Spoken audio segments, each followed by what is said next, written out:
The opinions expressed in this podcast are those of the speakers and not of DoD or any of its components.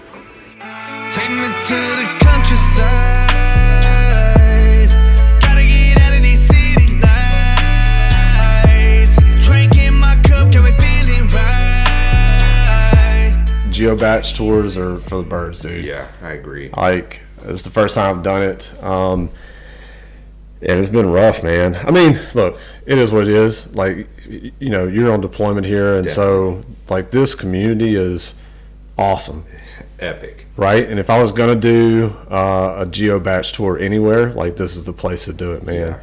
Like, the people here are just so friendly, and, like, they take care of you like family, man. Air Force, Navy, doesn't matter, right? So, but, I mean, you know, like we were talking, I got my Christmas stuff up still, man. So, like, that's not normal. I miss my family, you know. So, yeah. But anyways, dude, yeah, thanks for coming, John. Yeah, of course. Thanks for having me. Yeah, for sure, dude. I've got a lot of questions. So we met. You've been out here now almost 5 months? Yeah, I got out here in September-ish, and then we rolled right into the season, you know, and then had 2 people make it. So, yeah. Again, then it was game time. I was their only chief, and I'm like, all right, I've got to manage expectations with them, the sailors, the mess. Yeah. And honestly, I'm grateful that happened the way it did, because the results coming out a couple weeks after I got here forced all the chiefs together on base and surrounding areas. So I got to instantly become family members and true brothers and sisters with everybody immediately. And so when I needed something or someone else needed something, you know, or whatever it was, we all just came together, you know. Yeah, it was kind of perfect timing. I think if you're on deployment out here and you don't get to do a season, you're really missing what Misawa is all about, right? Big time. Yeah, which we had a great season this year. But like the one 2 years ago, man, I mean, it was literally the winter season, and it lasted forever, right? You remember we had the break, and so it was it was like a 9-week season, man, and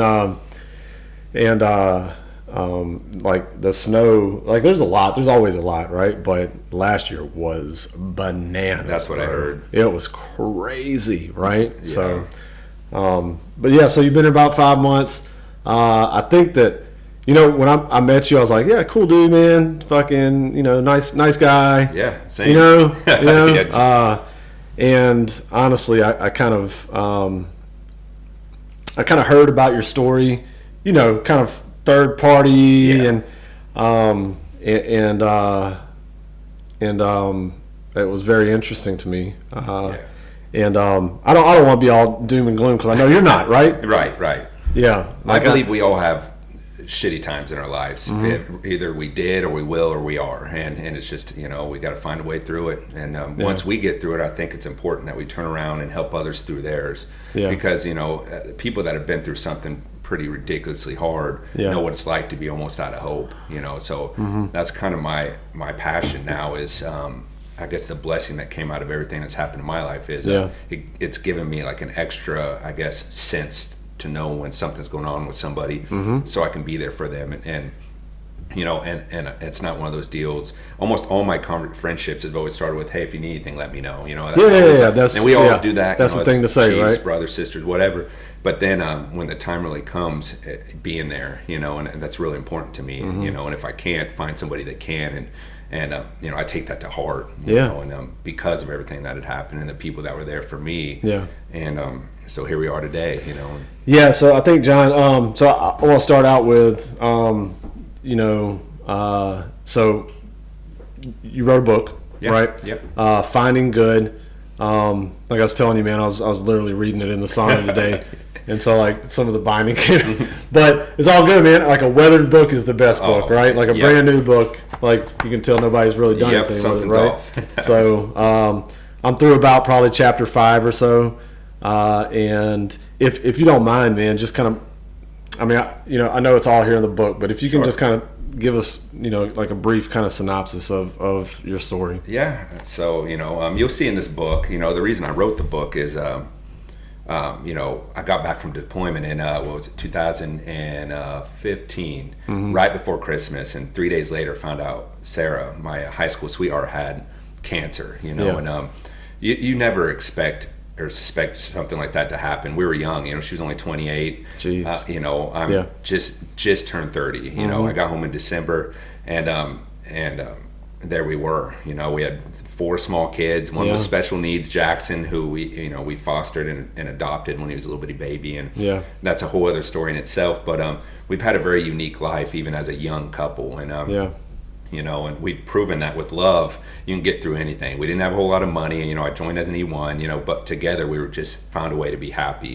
And you know, and the book kind of stems up how we were able to find the good in every single day, no matter how hard life got, you know. And it got super hard, you know. Imagine, you know, it was 2015 was the best year of my life, one of them anyways. I made chief first time up, you know. I was telling everybody I'm going to be McPon, like watch me, you know, and I'm going to do it without, you know, I'm just going to grow where I'm planted kind of thing, you know. And everybody kept telling me, you know, I made E6 on the ship and transferred the next day. You know, everybody says you need LPO at sea, you need this, and this to become this, and this. And I was bummed about it because, you know, that was a good year, you know. I expected it to be a good year, but on the day before I transferred, I talked to a master chief, and I was like, you know, should I extend, you know, and she's like, it's time for you to spend time with your family, you know, and she's like, you have to grow where you're planted, and that's where I learned that, and she's like, hit the ground running. It's a great saying, man, grow where you're planted, right? That makes a lot of sense. Big time. And so I checked into CNATU North Island as an instructor in E6 and just did what she said, hit the ground running, and took over as like first class president, got to become LPO, and before anybody could even realize I was a brand new first class, you know. And then it wasn't until after they were like, hey, when are you up for chief, man? How many times have you been up for it? And I was like, oh, I still have like 3 years, man. And they're like, what the, you know. And that was kind of my first taste in I call them negators, you know, people that have a problem for every solution and they hate on everything you do. And but anyways, this book, it explains how all that went down, but on the personal level of it, not the Navy part, you know. And that year, like I said, 2015, you know, I transferred. I got orders to the ship I wanted, and again, I was in San Diego my whole career, and everybody kept saying, "There's no way you're going to make it, because you need to go over the place, and you don't have LPO at sea." And I was like, "We'll see what happens." You know, I love proving people wrong. I did. I mean, I did everything I could, and the results came out while I was on leave in between shore duty and sea duty, and I ended up making it. You know, and I was like, "Holy crap!" You know, and called my mentors, called some people, told you I'm going to make it. You know, and my wife, we adopted Jackson that year, so 2015 was huge. Made chief first time up, adopted him. I mean, everything was going exactly how I had planned it. You know, and then they said, you know what, you're leaving next Sunday. It's time to go on deployment. And same thing, without knowing it, that was kind of another challenge for us to find the good in every day, and we did. And went on deployment, and again, I'm going to be MCPON, so I got to really make a difference. I'm going to be a chief for the people and learn, and it was awesome. Everything was falling into place. I got to be LCPO at sea. I was like, it's working, you know. And come back, you know, it's 2 weeks before Christmas. Get off the ship, I go see Sarah, and she had lost like a ton of weight, and I was like, what is going on here, you know? And she was bloated. And little did I know she was starting to feel pretty sick, but you know how moms are and wives, and she went to medical a few times and kind of gave her the runaround and told her it was a bug or this and that, and she was just muscling through, you know. And she was there doing everything, you know, Jackson and his services, and you know, because he's you know, autistic and whatnot. Everybody just holding it down, you know, and she kind of kept it from me, told me she wasn't feeling good, but she'll be all right. You know, you're doing a good job, you know, being an epic military spouse, you know. And well, we went home that night. She was laying in bed and she fell asleep, and she was squeezing my hand because she was in so much pain. And this is my first night home from this long deployment. I'm just getting into the family mode. Christmas is coming up. You know, we're starting to plan buying gifts and whatnot. And I was like, something's off. So I got the neighbors to babysit our kids, and I took her to the ER in Balboa back in San Diego. And it was just like you see in the movies, man. They did an ultrasound. I could see their face, you know. And they're not really supposed to tell you what's going on, but I could read it right away. And so could she, you know. And they left, and I remember it like it's yesterday, you know. And we looked at each other and we're like, listen, it's not looking good, and but no matter what happens, and that's when that term actually came up, like, we're going to find the good in every day. Yeah. No matter how hard or what comes up next. Yeah. We got each other. You're back. It's game time. And like I said, just in the movies, all these like high-ranking doctors came in, slid chairs in, and we're like, oh boy, here we go. Yeah. And I remember it was dark. I think about it all the time, even now. And they came in. They said, we saw a tumor the size of a grapefruit on one of your ovaries. And another tumor in there and some other things going on. They said, we need to rush you to surgery ASAP. And Sarah, being the selfless person that she is, she was like, can we wait till after Christmas? I want to, we just got Johnny back and we're a family again, can we wait? The kids are looking forward to it and they're like, sorry, we're going to take you into pre-op tomorrow, surgery the next day. Yeah. And that's what we did. We went into surgery and I sat there and, remember, I'm a first-year chief. All my family's back in my little small town in Illinois. Yeah. And that's when the mess really showed up for me, and it showed that we're a big family. I was sitting in the waiting room by myself while she's in this long surgery. It's taken longer than I thought. It's now been several hours. And the CMC showed up, all the different khakis and chiefs and friends. It sat with me for a while. And then I remember, the CO or the doctor, surgeon came out. And I remember exactly where we were standing, and he was like, hey, we got some bad news for you. It's not ovarian cancer like we thought. It's stage 4 appendix cancer. It's super rare cancer. 1 in a million people get it. Wow. And she was just one of the unlucky ones. She was healthy. She was, we didn't even see it. We got hit hard, Right. Yeah. And it was at that moment that, it was like God or whatever you believe in took our life like a snow globe and went, because remember, I had it all planned out. We're going to be married forever. We're going to be the old couple sitting in the rocking chair. I'm going to be Mick Pond. It's going to, every day we sat down and talked about our goals together. And like, if they didn't sync up just right with the family, then I would pivot and readjust. And that's how we were able to stay so strong. And, right. And, I talked to the doctor and I said, hey, no matter what, promise me when she wakes up, let me be the one to tell her, and he's like, you got it. And when she woke up, I told her what was going on. And she just smiled and she says, we got this, Wow. and it was crazy, and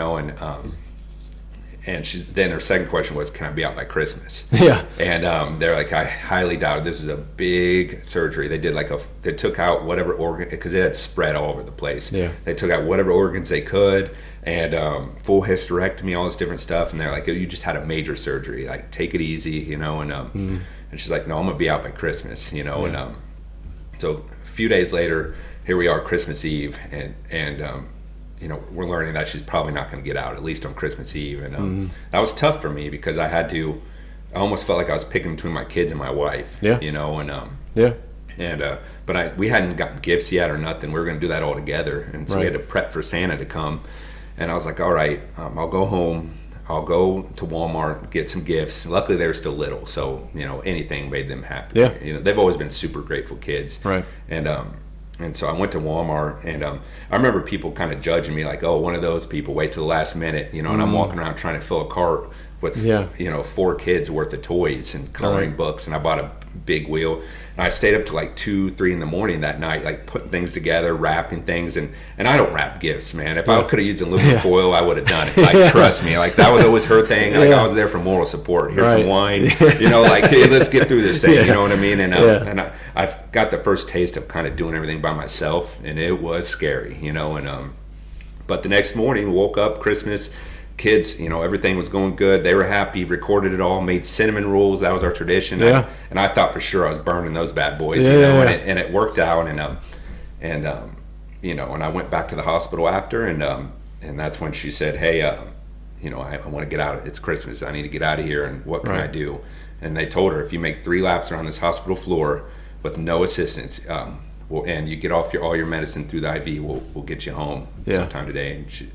And that was game time. Done. And she sat up she was in so much pain, I could tell, but she ended up walking those three laps, you think a fiery little 5'2.5" redhead, and she's like, I'm going to do it, and I was like, you need help? She's like, no, I got it, and she did it and did everything. And then that night at like 9:30, 10 o'clock, we got to go home and surprise the kids. Yeah. And it ended up being one of the best Christmases we've ever had, even though all this bad stuff was happening. Yeah. And that's what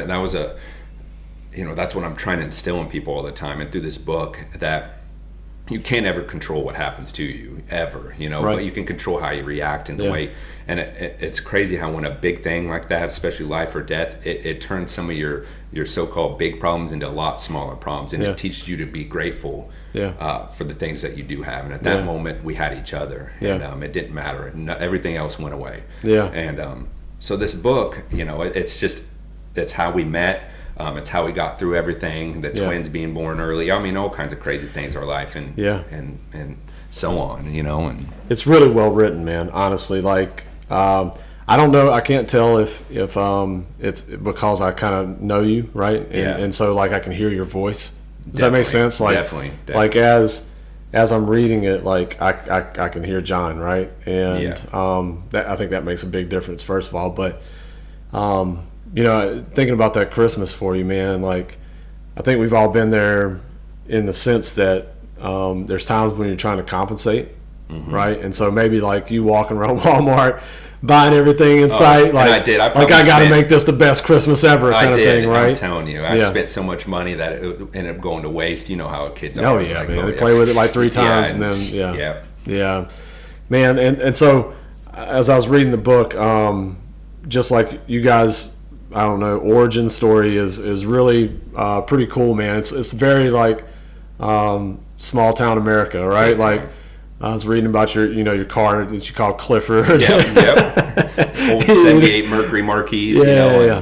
And I was taught, my parents, we grew up in a trailer park till I was 12, and I watched my dad working like 17, 18 hours a day and saving up all his money, while my mom like watched all of us kids and babysat on my cousins and everything, and saved it so we can buy a farm out in the country. So I watched him and I learned, and they didn't buy me my first car. They're like, if you want one, you're going to buy it, and he kind of pawned me off to all the neighbor farmers, and I saved up my money, and I'm pretty sure it was child labor laws all over the place. Who cares? Nobody cares in the 80s, man. Exactly. I'm 12, 13 years old, and I'm baling thousands of bales, and I'm cussing the whole time. Like, this is some real bullshit, and me and my buddy, but those are, later on down the road, those were some of the biggest lessons I learned, and that's why it made being successful in the Navy so easy, because when you grow up on a farm or in a little town, or some of the things you do, like the actual manual labor part of it, so when I joined as a 19-year-old E1, they're like, we need you to do this, this, and this, and I'm like, that's it? You got it, like easy day, so I was always that guy, and even, now I'm like, good thing I'm not, at least I'm it's not 120 degrees and I'm on the back of that hay rack, and, exactly, man. And so it taught me, and my dad actually taught me a lot about just working hard, and sometimes you just gotta straight up outwork people, and that's how you're gonna get to where you need to be. And it kind of seems like Sarah came from that same kind of mold too, right? Like same little town. She had a bunch of brothers, or one brother, a bunch of sisters. I had one sister, and but we all had the same mutual friends and whatnot, and it's just a little bit of town. Everybody's parents knew everybody, and so it just kind of came together the way it was naturally meant to happen, and that's why I joined the Navy. I had only a couple choices: continue to work on a farm, work in a factory, or maybe work in a restaurant. And I'd done all 3, and I was like, you know what, I'm destined to do something different. And the Navy recruiter was actually the first person to call, and I said, it sounds pretty good. Let's do it. And the rest is history. And so you guys were married in 2005-ish, right? 6, okay, because you came to the Navy in 2005, right? Yep. You guys got married in 2006, and then pretty soon thereafter, y'all are living in San Diego, just like on shoestrings, just barely making it, right? Yeah, let me tell you, we ate so much spaghetti and like ramen noodles, you talk about bare minimum, but again, that was one of the happiest times I've been in, and again, that's proof it's not really what you have, it's what you do with what you have. And I didn't know that at the time. Of course, we would kind of bitch and moan here and there, but we were literally sleeping on an air mattress for the longest time, but we're in California, we're like trying to find celebrities and stuff. We had no clue. We were so naive. They didn't have Google Maps, we had like MapQuest with the you had to print it out, and we were trying to like figure, we'd get lost, and I didn't realize there was like 15 different like Balboa streets and all these different like Broadway, and we're like, where are we? And like, but it was always an adventure, and then we had our twins, and that was literally kids having kids, and it was crazy, you know. And but again, we made it happen together, And I mean, I love San Diego, man. Like, I can't imagine though being a young like married couple there, because it's not like you get extra entitlements for living in San Diego. Like you get BAH, right? But like it's not like you're getting cost of living allowance, even though you probably should, right? Because it's like crazy expensive. I got married in Japan, which is expensive too, but you get a little extra change. It's funny, man. Like my wife and I slept on an air mattress probably the first like 6-8 months we were married too, right? That seems to like that's the Navy thing, right? Yeah. Like if you're a young sailor and you pick up a pretty little wife, like, well, honey, we're going to sleep on this air mattress until I can afford a bed, right? It's a decent air mattress, but hey, we're going to make it happen. You air that thing up again every day. That's it, like, man. I'm telling you. Yeah. So married in 06, and so you guys had twins and then another girl together, right? So 3 girls all together, right? Yeah. Yep. And then so the twins, they were born. So that was a crazy story, we weren't trying, we weren't not trying. It was like, we're in love, we're married. If it happens, it happens. If it doesn't, cool, whatever. And, of course, I know how things work in my life. We call it simply blessed with chaos. Like, if it can happen, it literally happens. I'm telling you. Yeah. But a few months going down, and we found out she's pregnant, and, awesome. I'm nervous as all get out. I'm 19, 20 years old, never changed a diaper, nothing. And I'm like, I had a younger sister, but she's only a couple years younger. Like I never, she was like, she had a lot of like kids in her family. She's always like helped kind of raise them and be around. I didn't have that. I was always out working with my dad and everything. And totally different.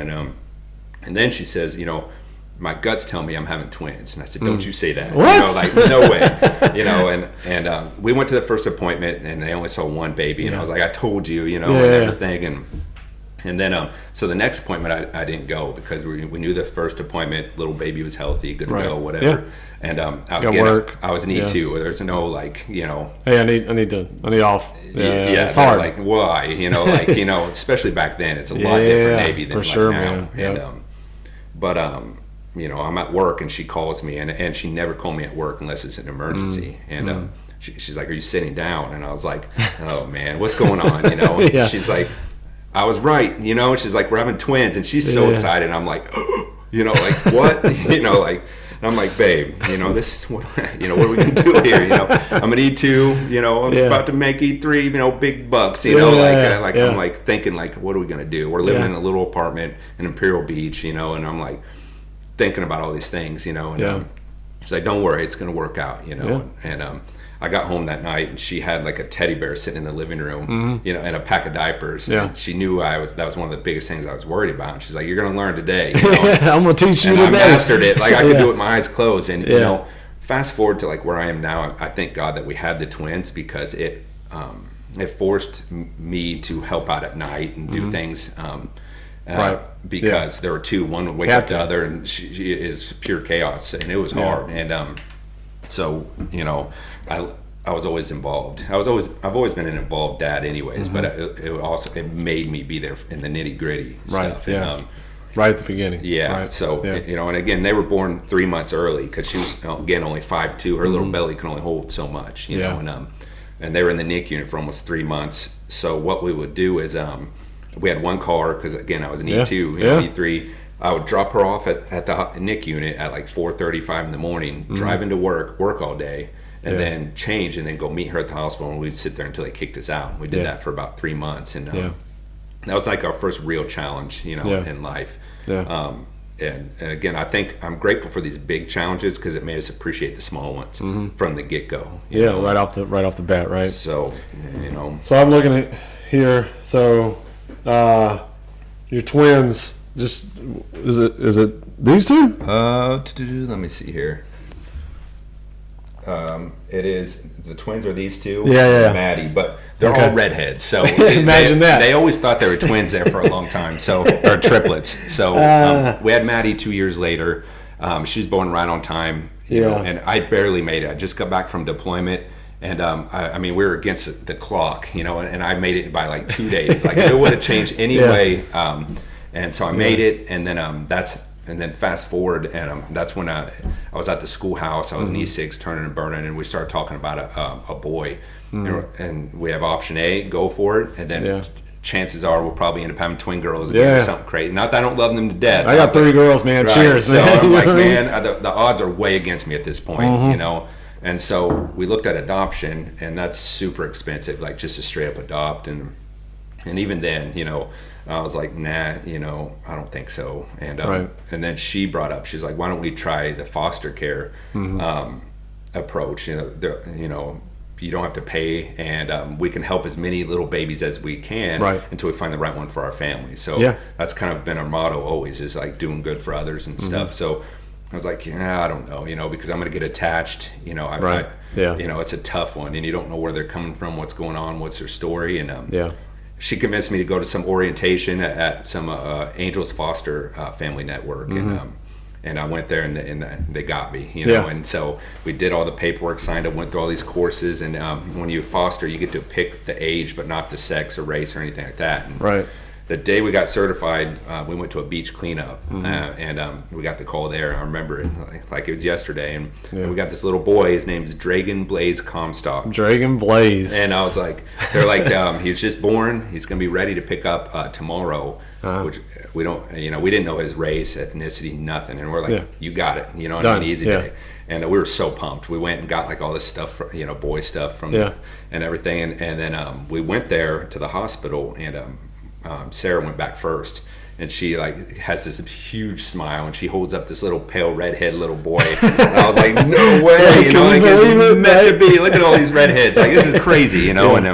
And so, you know, fast forward, we took him home, and he was awesome. He was my boy, and we made a deal because or a bet, like if the first foster placement is a boy, I'm going to take care of him at night and do everything. If it's a girl, you'll do it. And of course it was a boy, and I held my end of the deal. And I was up every night with that dude, and I learned what worked, singing him little songs and stuff, and him and I are so close, you know. And then, you know, we got to adopt him. His biological mom was homeless, and she ended up passing away on the streets, overdosed, and that's terrible. They gave us a call, and you know, we were sad, but and then they said, would you like to adopt him? And we're like, yeah. You know, absolutely. It didn't matter. He was special. He has severe global delays, and he's also on the spectrum. And his mom had done drugs while she was pregnant with him and stuff. And I thank God every day we got him in our life. You know, who knows where he would have ended up. And also, he's my pal. You know, he's my boy. You know, the connection we have, it's crazy. That's your dude, right? And so he's, you know, he's doing well. He's 8 years old now, and he's thriving. You know, he's starting to talk a lot more and do things, and proving the world wrong. Always, you know, smiling. And he like my whole family, you know, and I'm pretty lucky considering everything, you know. How did the I mean, I can only imagine like how old were your girls when Sarah passed? So like I said, I got back in 2015, the end of the year. We started our cancer journey, and it was 10 months. So we called them our chemo dates. We went every Friday, hung out at Moore's Cancer Center, and that was kind of our time. And this was still in California, right? Everything was in California. And so how old were they? Let's see here. They were young. Let's see, 9, 10, 11, 12, 13. Maddie, I think it was 6 or 7, and then the twins were, I think, 10. And I mean, you talk about the hardest time of my entire life. Like, it was actually harder when she was sick, because to watch her, I mean, we were always optimistic, like we always had hope, and so to watch her, and she did like everybody grew to love her. The nurses, we were always like just plowing through it, happy, and you know, we're gonna make it. We made a promise to each other, we're gonna find the good in every day, and we did. You know, and even when it got super hard, and so towards the end, she was suffering so bad. Like, she had lost so much weight. I mean, she was throwing up like every literally couple minutes. Like, I would run, she'd puke in a bowl, I'd run and dump it out and dive back on the bed just so I could make it. And I was her person, but also trying to take care of the kids and explain to them what was going on in a way they would understand, you know, because they would come home and they would want to run back there and bum rush Sarah, but she was so fragile at this point, and I couldn't get her sick, you know, and I had to be that person. So I was taking care of her, the kids, and then also remember, I'm going to be MCPON no matter what. So I was like, listen, the Chiefs, the CMC, I got lucky that the CO of the Essex at the time was a cancer survivor. Oh, wow. So I'm talking about... You're Essex alum? You were on the Essex? Yep. That was my first ship, man. Nice. Yeah, LHD 2. Yep. Fucking 2 in the hole, second to none, man. Yep. Anyways, yeah. sorry. So Essex, man, that's where I learned to be a chief. That's where everything. But the CMC was awesome. The CO, he could relate, and his wife could relate. So he said, you know what, stay home, take care of your kids. And the timing was perfect. We pulled in and we went into the yards. Yeah. So I didn't have to miss any underways. They didn't have to send me on hums duty somewhere. Right. Yeah. I said, let me do everything I can so I can stay competitive. And everybody's like, listen, don't worry about it. You know, like I was like, I know I can do it all. I know it, you know, and then it just got so hard, you know. I was like, send me the awards, evals, admin stuff. I'll do it from home. Right. And then I was humble enough to know when I couldn't do it, and I didn't want to be a disservice to the people that I was trying to help out Navy-wise. And so it's like, I can't, you know. Now we're on 4 or 5 appointments a week. The kids, I'm taking them, and I had help, and my neighbors were awesome. Right. We lived in military housing, like we called them the village, you know, and we all came together, and but that was tough. And then when she passed away, I mean, it was like I got the rock'em sock'em, like it knocked me pretty good, you know. And I didn't know, you know, here I am now, a single dad with 4 kids, you know, one with special needs. What's this mean? Like, what's next? You know, I had it all mapped out like we all do. We have goals. We could see the future, but you know, it was a big reminder that it hardly ever happens the way you see it. Yeah. Usually better, but in the meantime, while you're going through it, definitely doesn't feel better. Like, man, and I went home that day and I pulled them all to the side and I told them, you know, just, you know, it's not your fault, you know, and you know, we got to stick together here, and it's going to be a tough few months or years or whatever, but I promise you, I'm going to be here for you no matter what. And so there we were, you know, and there were several nights where I was just standing in my front door just looking out like, what am I going to do with my life? Yeah, like, man. You know, and I was only, I think, she was 29 at this point when she passed away, barely. Like, she passed away November 1st. She turned 29 October 17th. And it was like, and then my birthday, I turned 31 just you know, that following December. But I was like, we're young, you know, like, and people always say, you know, don't worry, you have plenty of time. And like it really like recalibrated my entire life. Like, I can only imagine, man. You know, do what makes you happy, because life is not guaranteed, you know. Especially when you're in your late 20s, you're not thinking you're going to get cancer or anything like that. Even now, I'm, you know, I still forget sometimes, like, hey, life's short, like, don't sweat that shit, you know what I mean? Like, you get consumed with worrying, and it's like, oh, wait a minute, at least I'm not dying, you know what I mean? So that's been kind of the blessing that came out of that whole situation is I see things differently than I would have normally before.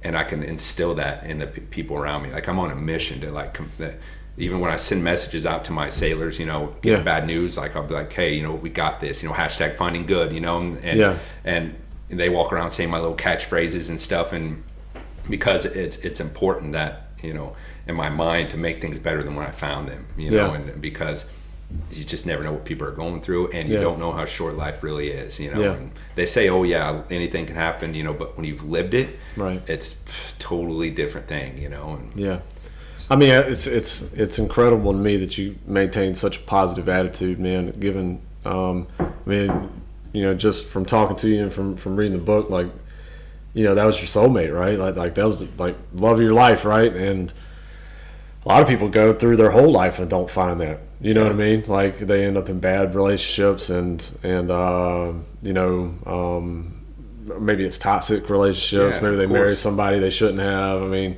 you know, look at the divorce rate in our country, right? And it's like, you know, as I'm reading your story and hearing you talk about it, like, you found the one, right?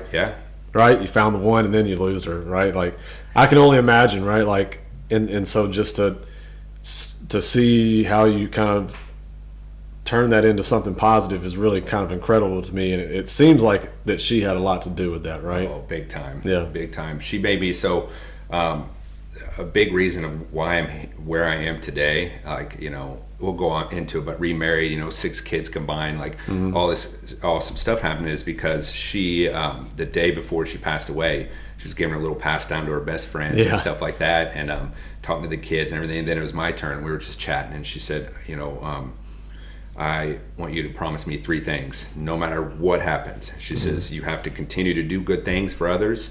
You have to find the good in every day, because it's going to be hard, but you have to for you, and you have to for the kids. And I was like, easy. And the third one, she says, you have to open your heart up for love again. And I thank God every day that she made me promise that, because I probably wouldn't have, and I was like, nope. I said, I promised the first 2.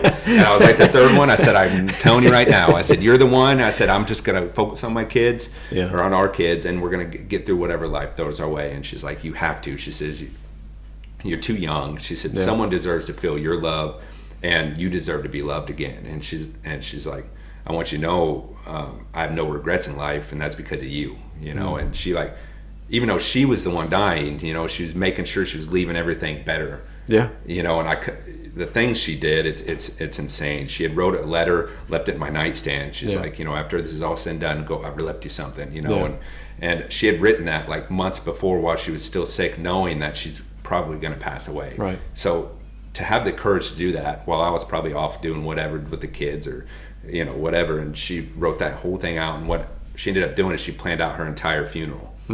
And because she knew I was going to be stressed, and I don't coordinate and plan things like that. Honestly, to be honest, I'd never even been to a funeral before in my life. I've been that lucky. My parents, everybody was still alive. So my very first funeral was the one I was planning for my wife, and I was completely lost, and so she planned it all out for me. Opened that letter. She says, I want these colors, these types of flowers, these songs played. She said, I know you're going to want to put this song. Don't do it. Already, she mapped it all out for me. She put a picture of the headstone. This is what I wanted to say. And she had done all the research. Here's the numbers to call, and she's like, in our little hometown, half of them didn't have websites and stuff. She's like, just call this number, this, that, and that, and that, and then go reach out to, we had 2 friends who had a lot of mutual friends back home. Call them. This is how I want to speak at my funeral, and they'll help you with the flowers and everything. I mean, she did it all, and I was like, holy cow, even from beyond, she was making sure I was good to go. And, so, she's been a big blessing, and she always will be, and that's why I wrote the book, is to not only keep her legacy alive, but show that, you can still find happiness after some of the biggest things that are going to happen in your life, and they will, and somehow I made it through and to where I am, and it was literally sometimes 1 second at a time. I could go from being the saddest I could ever be to the happiest in one day, and it's just from random things, or rather Jackson giving me a smile, or saying his first word, or the twins, or whatever, and you just learn to look for those little things. Don't let so much of the outside consume the inside, and a lot of it just turned into habit eventually, and that's why I've learned that bad news is going to happen. I've always it just does, and so now it's, you gotta find a way through it. I always tell my sailors, my family, my kids, my wife, everybody, I say everything's figure outable. And that's our motto. And unless we're literally dying, there is a way. And so we just find it, and we make it a mission. And so it feels like it's it's a mindset, right, for you. Big time. Meaning that if it's almost like a filter, right? So you receive the input, and that filter allows you to kind of like interpret it like, oh man, that's pretty terrible news, right? But and so you register that, but then you're able to filter and be able to say like, okay, but first of all, what are we going to do about it? And second of all, how is there some good with this thing, right? Big time. And it kind of feels like that you got to have some major thing happen in your life to be able to do that. I'll tell you, man, I can't imagine, right? Like I'll tell you, I read the first chapter and I got super emotional, man. Like I was real emotional after the first chapter in this book, right? Like, and it really kind of, and I'll be honest with you too. You gave this to me some months ago, right? And I've been putting off reading it, because I know in concept the story, and I knew that it was going to make me feel some kind of way, right? Definitely. Because I've got a wife and 3 girls, and I can't imagine, dude, right? Like if my wife were gone, I would be completely lost, Oh, right? It rocked you know what me. I mean? It rocked me good, man. And I tell you, even though I'm positive and I find the good, that doesn't mean that there isn't times where I'm mad, upset, sad. Like my life is nowhere near perfect. Sure. And you know, actually, Wendy, my wife now, is telling me, you know, it isn't happily ever after because it isn't done. You know, it isn't. It's still going. You know, Right. and you know, and something we always talk about is, you know, it's okay to be upset or mad or whatever. Just don't go down that hole and unpack and stay there. You know, and same thing I always tell my sailors while we're out here on this deployment, like, listen, you know, as we hear good news, bad news, whatever, if you got to go do what you got to do, I said, every day I give myself a 90-second rule. If something pisses me off, I'm gonna be pissed, you know, and I'm like, fuck, shit, you know, whatever. You got to punch your pillow, yell, scream, cuss, whatever, but snap out of it. Give yourself some time, and you start practicing that with the smaller problems, so that way the bigger problems, you're kind of more equipped. You know, and it may take a little longer, 90 seconds. It might take 90 days on some of that shit, but you know, that's something that's really important, because I think people confuse positivity with like masking the actual problem, and that's not something that I do. I make it a point that no matter how hard it does get, I pause and try to find the good, rather it's in the situation or in my life in general, because it's really hard to be grateful and upset at the same time.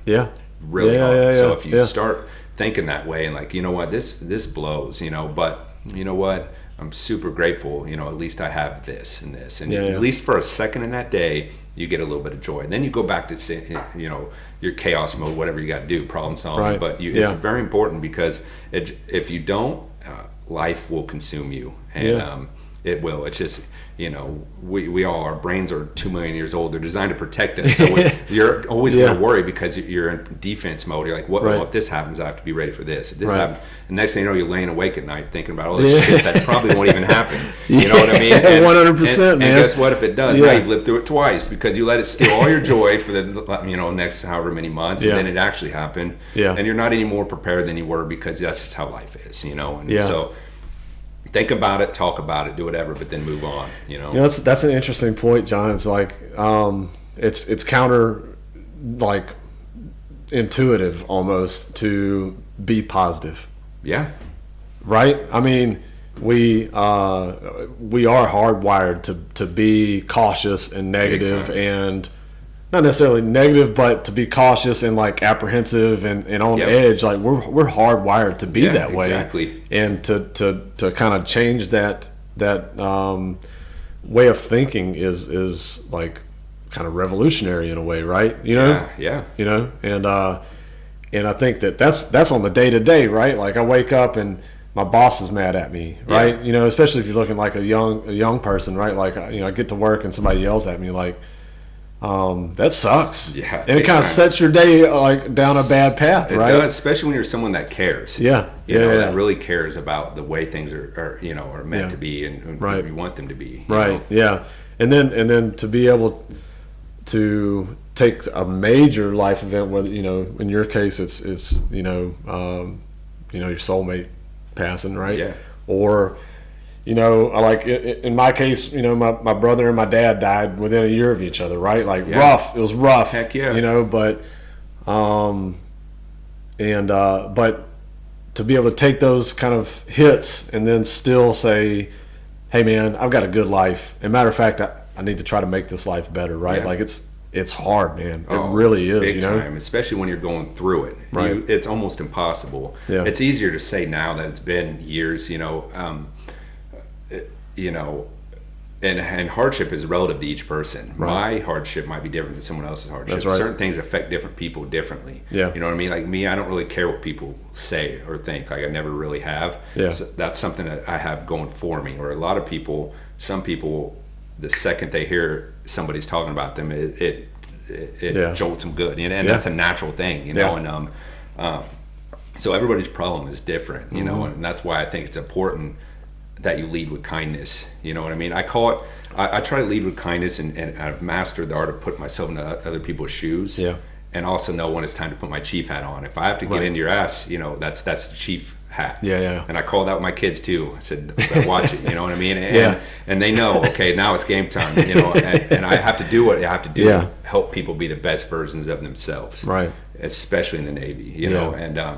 And that's hard too, because the Navy, the military in general, I don't think it was quite ready for my kind of personality. You know what I mean? It's a little bit because there's set protocols for everything. The way you're supposed to do things. Yeah. You know, there's, you know, what people presume a chief is supposed to be or an officer or whatever, where I kind of, I put the human into it first. Right. You know, if I have to put my chief hat on, it's game time, and I do. And, and I try not, I don't feel bad about it. You know, you fucked up. Guess what?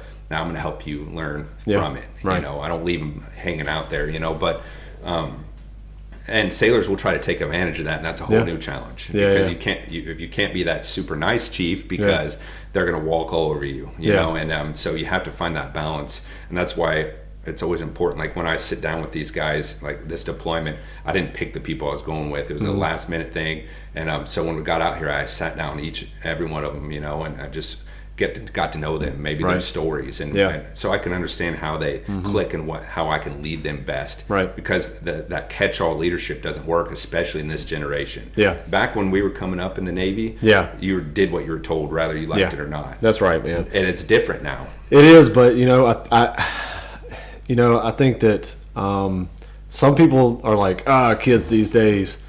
I don't know, man. The more I experience kids these days, the more I love them. Yeah. Right.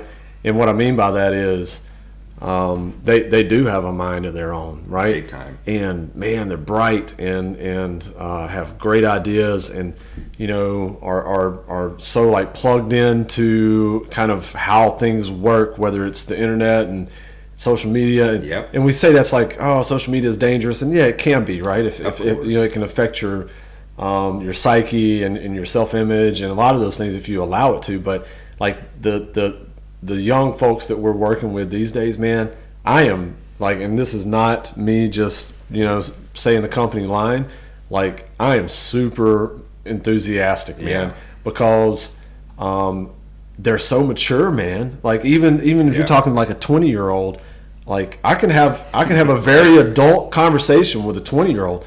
And I think back on 20-year-old Dean, man, I was a fucking knuckle dragger, man. You know what I mean? Like I was an idiot, right? I had a couple things on my mind. Yeah, exactly. And that was it, dude. You know? So like these young folks today, I am very, now there's a lot of downfalls with society that we could get into, right? But if I look at like our segment of the population that happen to be in the Navy or the military, man, it makes me real optimistic for the future because these young folks are, man, they have so much potential to just do anything, right? That they're capable of anything, and I don't know, man. It just like gets me real excited when I think about it. You know, that's a good way to look at it. And they're going to annoy the shit out of you sometimes, you know, because some of them, sometimes they do know more, sometimes they think they know more, or they're quick. They know how to find the answer. Right. Where, especially as a chief, you're supposed to know the answer kind of thing, or how to find it. And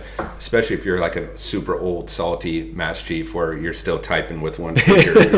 You know what I mean? They're going to outwit you all day long. And they're going to lose their shit because they can't, you know, the same technique sometimes doesn't work. It works, but it's tough. It's more tough to lead that way with this generation. Oh, for sure, man. And but I think it challenges us. It makes us better, time. Right? You have to think. You have like to I gotta stay on my toes, man. You have to grow with them, or they're gonna outdo you. You know, and you're outnumbered. You know how like, out here, there's 40 of us and one chief or whatever. Like I'm outnumbered 40-1. You know what I mean? So you have to, you know, be able to get on their level, and make sure you're on the same page. So you against all of them.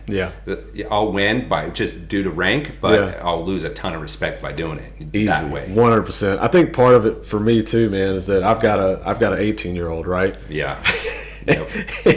And I can't win any arguments with that one, right? I hear you.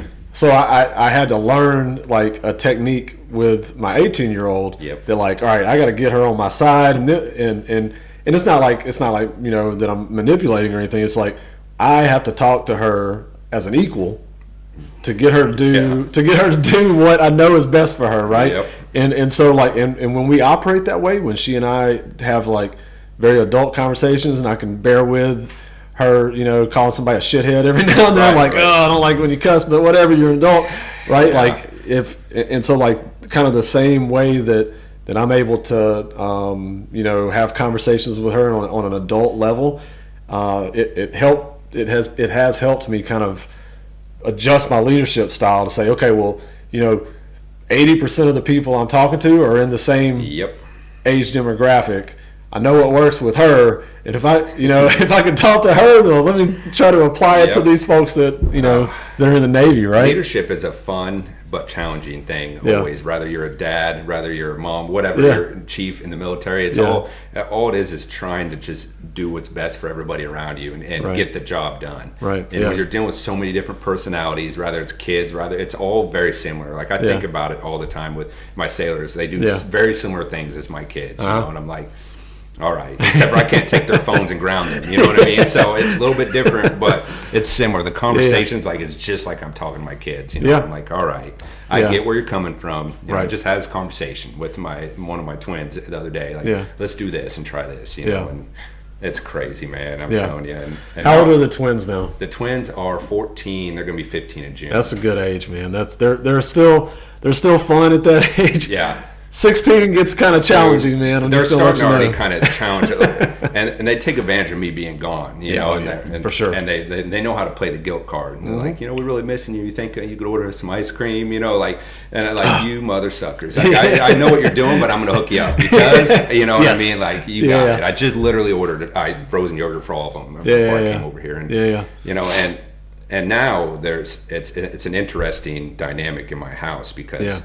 Like I said, I got remarried a few years later, and now we have 6 kids. Holy cow, man! 5 girls and 1 boy. Even the dog is a girl. You know what I mean? Like poor Jackson's at home, like hiding in his room. And he's on the spectrum. And he's awesome, and he doesn't talk a lot, but he's definitely learned no. He does that. Like when they're messing with them, and they always try to treat him like a little baby doll. And he's like, no, thank you. And everything. But and Wendy, she's new to the whole military thing.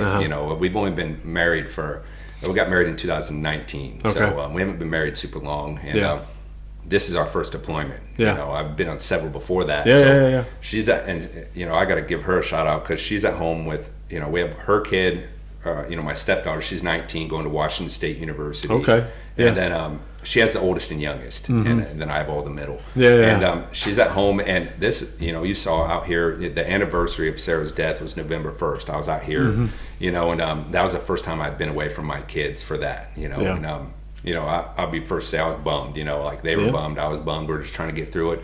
Wendy's holding everything together as almost.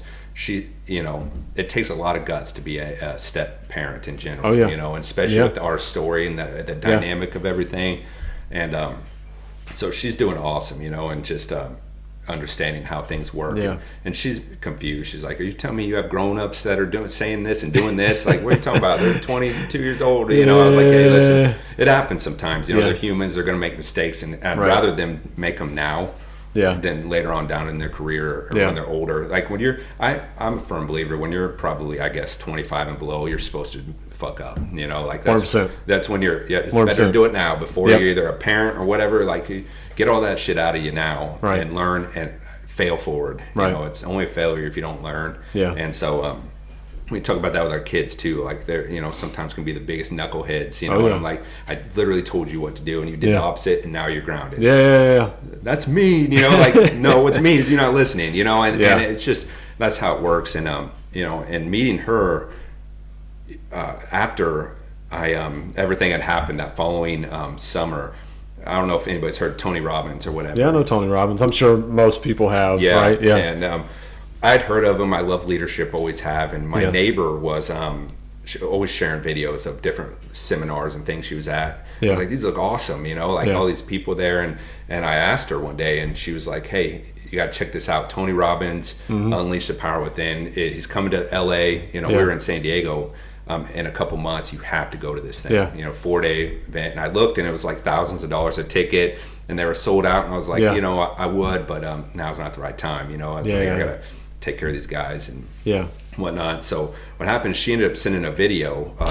Sarah and I made a ton of videos. You can see on my social media back in the day. Just our journey and just, just doing our thing. And she sent a couple, and it ended up making all the way up to Tony. Oh, wow. And I got an email from his assistant saying Tony and his wife Sage would like to invite you as his personal guest to LA. Oh, shit. Yeah, to come to this event. Wow. You'll be sitting in the VIP section and all this stuff. And I was like, holy crap, you know. And the whole time Yeah. I'm saying I'm just a small town farm kid, you know, chief, you know, what this is way above me, you know. And I get there, and to the side of the stage, there's like 9 rows and 9 seats, and they tell me you're gonna be sitting with celebrities, millionaires, billionaires, and stuff like that, and I'm like, what am I doing here? You know, like this is way out of my like lane, you know. And then something clicked though, and I was like, you know what?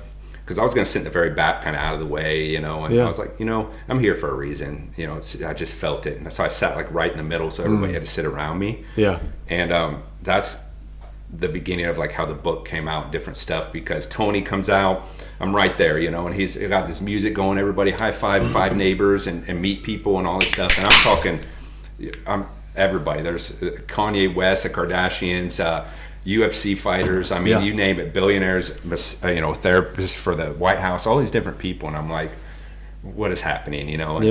And they're like, all right, we're gonna do an exercise. They said, you're going to turn, pick a partner next to you, and you have 3 to 5 minutes to sell them something. And I'm like, well, I don't have anything to sell. Like, again, I'm just a Navy chief. Like, I'm with the, you know, I literally don't sell anything, you know. And I was like, crap. I was starting to feel the pressure, you know. And they're like, all right, go. And I was like, shit, you know. I turned this guy, this old white dude, and I was like, I'm looking at each other. It was awkward for like a couple seconds. And I was like, you know what? I was like, I have this story, and this is kind of why I'm here. So I was like, you know what? I have this book. So I have this book, and I promise you it's going to inspire you, and it's going to change your life. I said, it's about this guy married his high school sweetheart, and I just spit out as much of that, like that book as I could, you know. We find the good in every day. It's going to show you that no matter how hard life gets, you can always find your good, and you have to live. Don't wait for something bad to happen. Before you get out there and you truly do that. And after they're playing like music and he's crying, I'm crying. I'm like, where the fuck am I? Like, what is happening? Like, this is crazy. What is this? You know, like I just got hypnotized. I don't know, you know. And he goes, oh my God. He said, what an incredible story. He says, where can I get that book? And I go, well, the book's not real, but the story is. I'm that sailor, you know. He's like, oh my God, you know. And I was like, I thought about maybe writing a book or journal or something to give to my kids, telling how I met their mom and stuff like that, just in case something ever happens to me. I'm it, you know. And he's like, you know what, take my card, I'm an author, I co-wrote Tony Robbins' book. Get out of here. And he's like, you call me or email me anytime you need advice. And then another guy tapped me, he's like, here, take my card, I'm an author as well. And I was like, holy shit, that was my first sign that, you know, I guess life's happening for us and not to us, you know. And dude, that is amazing. I was talking to a good friend of mine the other day who's been a great supporter. If you've seen any of the episodes, Matt Fruget's guy that I do the Texan Connection with, right? Lifelong friend. He's the dude that got me off the couch to go to the recruiting station, right? Like, hey dude, we need to go to the recruiter. I was like, probably shouldn't go to the recruiter right now, man. He's like, fuck it, let's go. So, but I told him the other day, man, and I said, man, this is gonna sound weird. I said, but I feel like I'm allowing myself to align with the universe. Does that make sense? It does, and that's a big deal. Why fight it? I'm just like, you know, and so whether it's this podcast or some other stuff that I have going on, and I'm just like, if you just stop fighting it, and this sounds like super hippie stuff, man, right? But if you just stop fighting and let it happen, then like life will kind of take you. It will. Where it should go, right? You know? And it's crazy because people, regular old day-to-day, you know, I wouldn't say like we're any different than anybody else, but when you start bringing that stuff up, they look at you like, when I left that seminar, man, like, because after, like, during the breaks, I like, they did a fire walk where you walk on hot coals to show it's a mindset thing. You say cool moss, and because I was like VIP or whatever, I did it with Carmen Electra and all these Get out of here. I didn't even know it was her, so I'm like talking to her, and she's like, man, I'm nervous, you know, I'm gonna catch it. These are new pants, I'm sitting there, man, don't worry about it, you know, we're good, you know. And she's like trying to take a picture, saying, we want me to take a picture for you so you can, you know. And she went first, and she's like, you got this, you know. And I was like, no, you got this, you know. We're all pumped up, you know. And I did it, you know, cool moss, and you walk across and didn't even get burned at all, which is a whole different thing. I was That's like, crazy. It's how strong your mind is, you know. And I go home, and my mom was like babysitting my kids, and I'm moto Mike now. Like I get home, I'm like, I'm gonna write a book, I'm gonna do all this stuff. She's like, what happened, you know? Like she's like, I'm telling her like, you know, the mindset, how important it is, and all this different stuff I learned, and to people that, you know, haven't quite lived through some of that stuff. She had no clue. She thought I was crazy, you know, and everybody did. I went back to the ship to Essex. I'm talking to the CMC. I'm like, listen, have you ever thought about doing this and this? And he's like, dude, It's like, what are you talking about? You know, Yeah. it's not, you know, and I was like, whoa. I was like, it's just, Yeah. I realized that.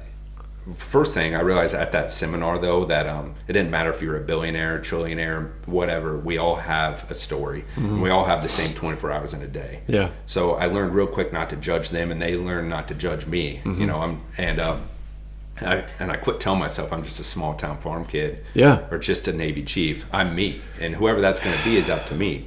Right, dude. Yeah. And that's how I went back and you know, I joined the Facebook group, and there's like 8,000 like-minded people. I loved it, you know, because average of the top 5 people you hang around. Like, I'm a firm believer in that. Yeah. I was surrounded by so many motivated, positive people. I put a video in there telling my story, and I was talking about one of the twins told on one of the other girls saying that she had put something in her shirt, stuff her shirt, and I was like, what the hell do I do, guys? Like, this is crazy. I'm a single dad. Like, I'm not equipped for these conversations. You know, I can lead in a division of 1 million people, but when you're having these conversations with your girl, this is a whole new world. You know, and after that, all these people were adding each other on Facebook and networking, and one of them was Wendy. She messaged me and she says, "Hey, I live in San Diego. I know what it's like to be a single parent. Let me know if you ever need anything." Yeah. And like I told you at the beginning of this, that's how all conversations start. You know, let me know if you need anything, and I just moved on. You know, whatever. Yeah. Continue making videos and everything with my kids, and Morning Minute of Motivation, all these different things. Yeah. And Sarah's tombstone, because she was born or buried in the winter, I had to wait until summer to put her headstone up because the snow back in Illinois was crazy. And I had to put a picture of that on Facebook, and with UC I share all the time. And I was like, hey, you know, just a reminder, you know, it's crazy seeing my name on a headstone, and that, you know, and this is your reminder. Get out there and live your life. Don't wait for something bad to happen. Right. And, you know, again, a bunch of people liked it, you know, was commenting. And then Wendy messaged me, and she goes, I know this is going to sound crazy. She said, but your wife and I have the same birthdays. And I was like, holy crap, man. And I was like, and I learned, and you know, that's why the hummingbird's on there, like follow signs, you know, and just trust your gut. And I was like, you know what? I'm meant to talk to this lady for one reason or another, you know, and found out she was a realtor and led a team of people, and I wanted to start this like life coaching business eventually when I get out. So I started picking her brain, and we were just simply friends. And eventually we met for coffee, and again, like just met for coffee, you know. And after we just we knew, you know, it's just one of those deals. The conversation flowed, and I honestly feel like she was my gift from heaven. Like, hey, I got you. You know what I mean? And it wasn't like I was out looking for love or doing anything crazy. But just, you let it happen, right?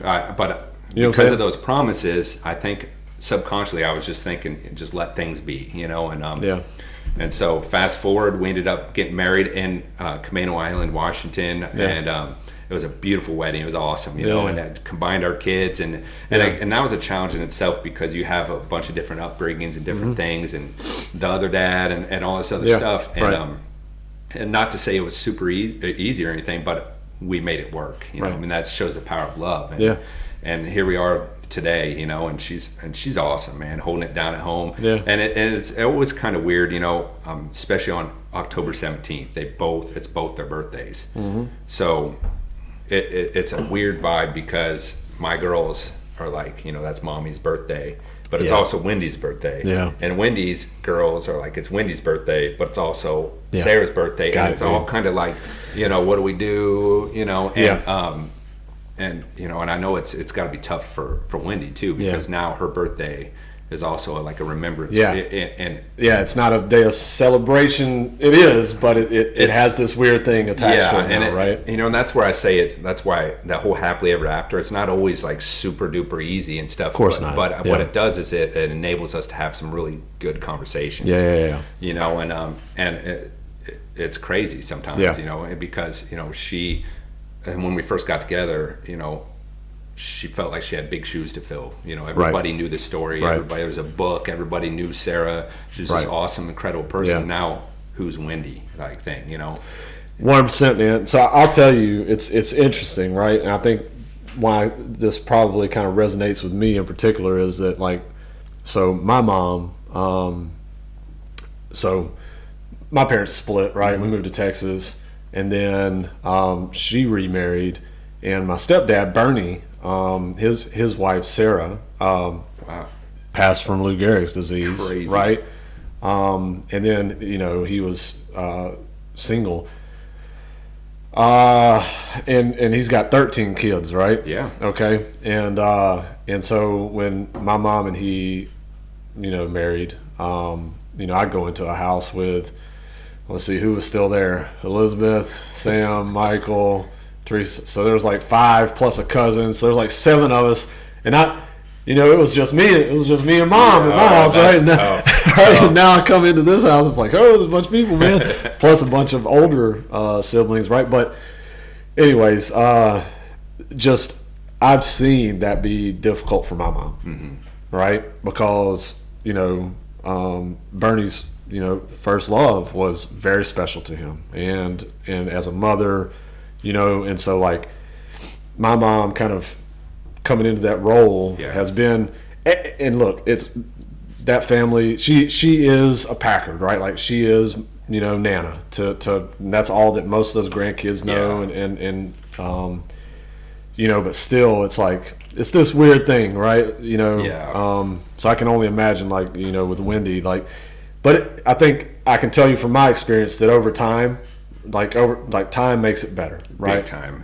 So I've noticed that with everything in life, right. To be honest with you. And things, when we first got together, so my daughter Alyssa went from being the oldest to the second oldest. And at that time we had a 15-year-old and like a 10, 11-year-old, or I think at this point 11 or 12. But she was used to running the show. She was my right hand. Like the twins, even though the twins are the opposite. One is like all over the place. Like I have to tell her about 122,000 times to do something. And where Alyssa, like if I tell her, and I know it's gonna be done right, she's always been my right hand, like helping with Sarah. Yeah. So she was used to being like large and in charge, and here comes this 15-year-old now, and also stepsister, and the dynamic there at first was awesome, but then you start, then once everybody starts really blending in, and we're starting to learn that this, why does she get to do that? Right. We don't get to do that. Why does he get to do that? Why does she? And because it's tricky. Like I don't want to.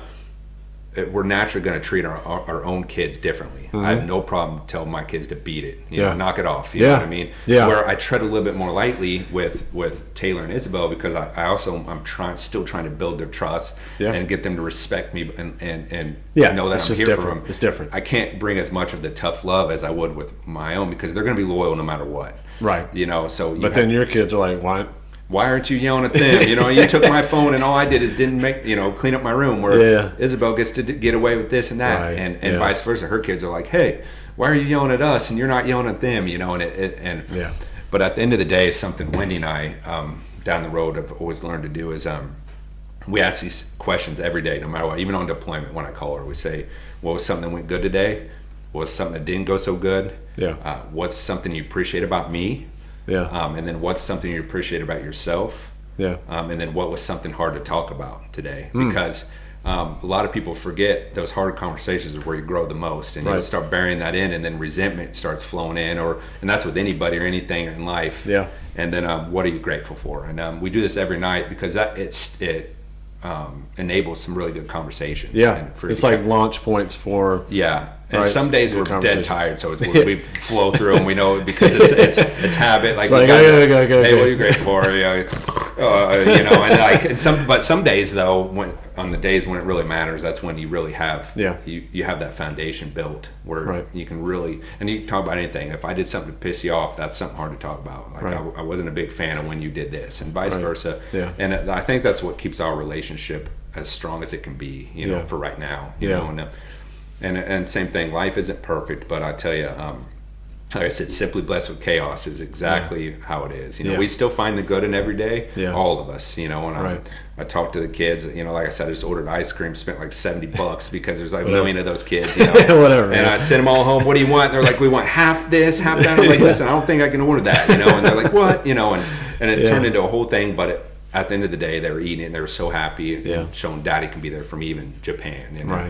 And so, here we are today, and I have all these different ideas, and I try different stuff, may fail at it, and just fail forward. But at the end of the day, my goal is to just help as many people as I can, convince people to find their good and be there for people, and that I think that's what I tell myself why everything happened with Sarah, and why I'm still here is because I can use our story and also the results of our story to help others. Yeah. And, I used to ask why she was sick, like, why isn't this happening to somebody that didn't matter, like somebody in jail or something like that. And I remember someone once told me, well, if it happened to somebody with no family, it would leave less of an impact, and they would just die and no one would really know. Yeah. The reason it's happening to Sarah is because she was such an incredible person in your family. Yeah. Now you can go out and leave a ripple that's going to change. You don't even know how many people's lives. And so I use that to justify, because for the longest time I was like, this is bullshit. Like, we're good people. Why did this happen to us? We're always trying to do the right thing and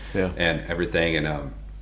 And I was like, well, this is crazy. Why is this happening to us? And I like lost faith there for a minute, like, this is messed up, and then so every day I tell myself that's why, when I start to get discouraged, well, this is why. And then I just try to snap out of it, focus, and here we are today, I'll tell you, man, like, I forget who I was telling this. Maybe I was talking to Mommy, my wife, but, like, I lost my brother and my dad, like I said, in the last year or so, year and a half.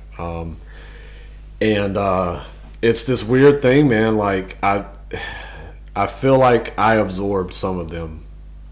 I know that's crazy, right? Like, but like, maybe it's like their energy, or maybe it's just the way I think about life now.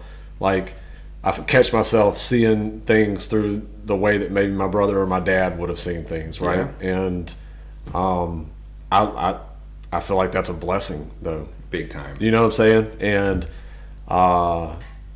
certainly, man, I think all of us, if we look at our life, like we made a lot of bad decisions. We've done a lot of bad stuff. We've done a lot of good stuff, and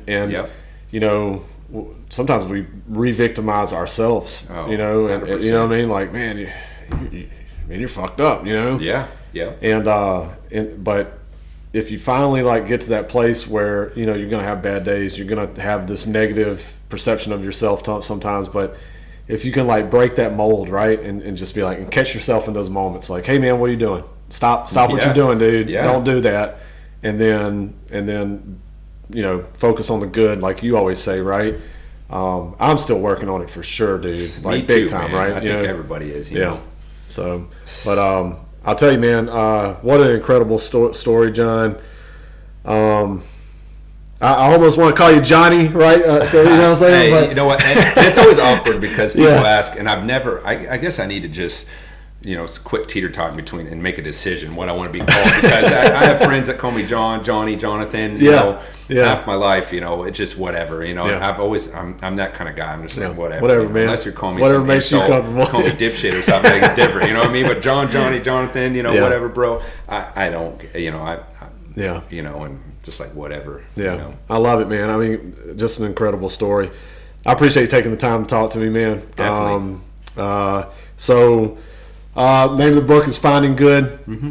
Where can you find this? Is it on Amazon? Yeah, Amazon's the quickest and easiest way. Just search Finding Good. It's on Kindle too. You can e-copy. Okay. It's on different websites, Barnes and Noble and stuff, but the easiest is Amazon. And then, you ever thought about doing an audiobook? I have, and you got a good voice for it, man. Everybody keeps telling me that, and that's something. And I just need to do it. Like, And honestly, though, right now, what's next for me is I wanted to write another book to kind of say where we are, because now, it's been a few years and a lot has changed, and I'm not a single parent with 4 kids now.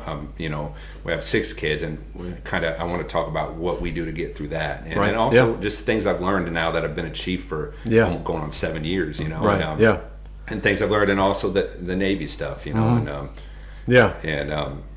that's kind of what's next. So I haven't decided if I want to keep promoting that as much as I can, or start gearing up for another book. Yeah, I mean, you'll figure out what's right, I think, man. But I just trust my gut.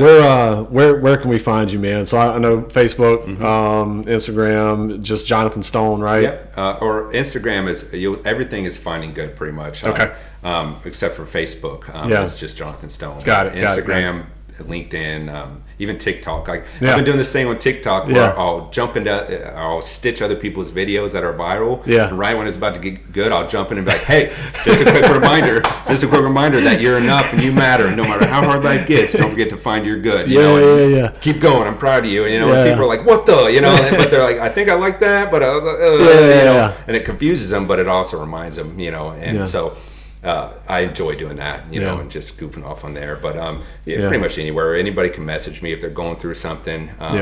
You know, I'll never tell people what they should do. I'll tell them what I would do. Right. And I'm here to listen. You know, this is a no judge, because we all done things we regret in our lives. We've all messed up, done things, and our goal is to try to do more good than bad. You know, and that's it. You know, and learn. And So, what do you think? You know, what do you think the future holds for you? I mean, obviously, you know, chief on active duty, but do you know, this kind of like life coach thing, is that something that you still want to do? I think so. You know, again, clearly my goals changed. I was going to be McPon, and that kind of changed on me. And once I learned that, you know, in the Navy, I got a ton of back-to-back promotables because years I was taking care of my kids. You know, I left the ship Essex 2 years early, like all this different stuff. So I kind of pivoted toward, okay, what can I do to make the most difference now? And it was almost a freeing moment when I wasn't striving to be McPon or anything, because I could be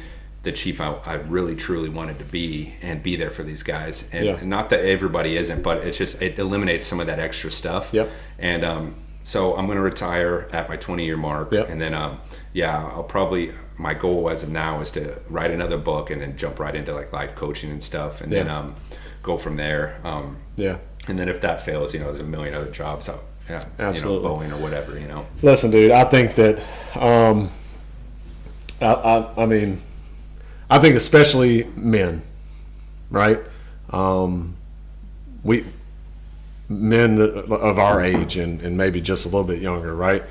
I think, you know, we don't do enough for each other, right? And so there's definitely a market, if you will, or a need for positive role models, you know, for adult men. Like, hey, man, you got this, right? Because we're not cheering each other on as much as we should, I think, right? And so I think that, hey, dude, there's definitely a future in that for you. You've got the credibility, and you've got, you know, the attitude and the demeanor that, you know, I mean, you know, I'd tune in 100%, right? Hey, and it comes natural to us as chiefs and stuff. You know, a lot of that stuff, accountability, mentorship, and all that stuff. So civilians don't have that. You know? And I know, man. I'm going to build a team of different people that have different specialties that are good at this. Someone may be super good at dealing with hardship. Some guy might be good at dealing with finance stuff, like helping people through that. And I want to build a team where we can just together cause a huge ripple. I love it, dude. You know, and refer people to each other and get through it and just make the world better, you know? I love it, man. That's one of, I think there's a lot of that going around right now, right? Where I think that, you know, people are trying to elevate one another, right? Like, if I can help you succeed, man, then let's do it, right? Like, what do you need, right? And I think that, like you said, this huge ripple. You know, I feel like that's kind of the future, right? The future is that like-minded people are gonna, you know, link arms and just start like helping people, right? Heck yeah, and with technology the way it is now, and you know, the people that say it's lonely on top, it's because they're not bringing enough people with them, right? You know, you surround yourself with real good, like-minded people. It's crazy the impact you can leave. It's incredible, right? And they build you up. While in those days where you wake up and you're like, man, this shit, you know, I'm having a bad day. You know, and that's you telling you that, but I'm telling you, you know, and they're like, hey, get out, snap out of it. Then your boy hits you up like, what are you doing, man? Or you're competitive, because that's what we are. And I'm like, oh, I'm not gonna let that guy. You know what I mean? Like, it's game time. Right. You know, we work off each other. And, right. To make Feed each off other each and other. the world better. That's awesome, man. All right, well, I'll tell you what, man. Go ahead and kind of find a stopping point, but do you have anything you want to like close with, man? Any message that you want to kind of get out there? I would say if you've taken anything from this at all, it's that don't wait for something bad to happen before you truly live. We often settle because we're scared, and we settle for a life that we know we don't want, we know we don't need, whether that's a job, relationship, life in general. You never know what's going to happen, so why not get out of your own way and go out there and be the absolute best version of you. And I think no matter how scary it is, that's usually when the magic truly happens. So you know, use yourself and know that you're enough, and get through whatever it is and keep going. And that's the biggest thing, you know, and find your good in every single day. Awesome, dude. All right, man. It's Finding Good. Find it on Amazon. So it looks like, folks. And dude, just a real inspiration for me. And I think the more people that hear your story and hear you talk, fucking the better, John. I appreciate you coming, man. Yeah, I appreciate it, man. All right, brother. Heck Take yeah. care. Yeah. All right, dude.